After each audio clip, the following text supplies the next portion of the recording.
केले ते माणूस सात्विक होते. अशी सत्य वाचा, अकल्प सत्य वाचा यातली ज्ञानेश्वर महाराज म्हणतात, माझी अनेक तत्वे केली सत्य वाचा. अनेक कल्प होत ज्ञानेश्वर महाराजांनी सत्य वाचा केली. महाराज हे सुद्धा खोटं बोलले नव्हते. मग त्याचा परिणाम काय? हरिपाठ.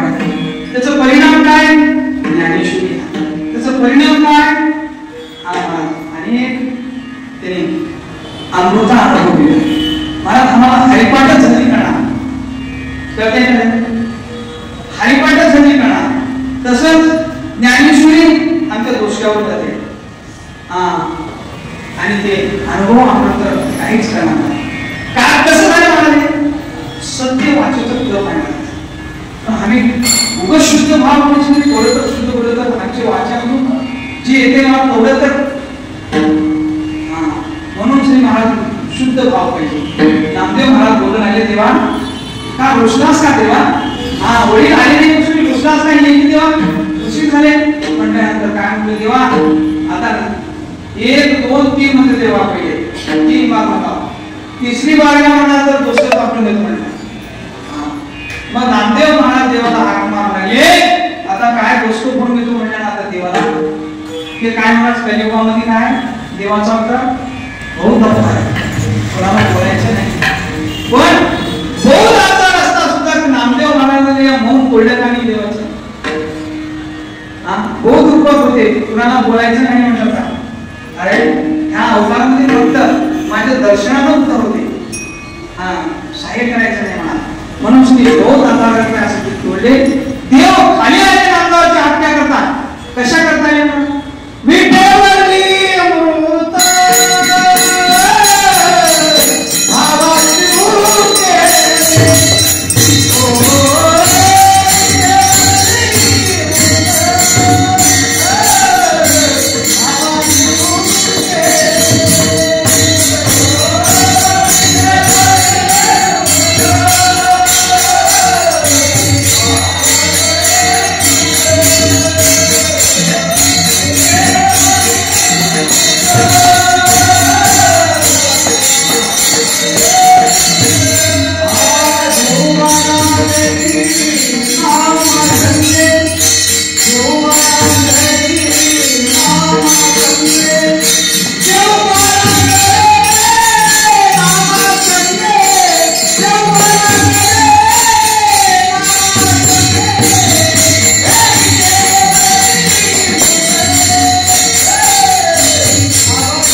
मातीची भीती थोड्याची भीती एवढंच आम्ही कृष्ण.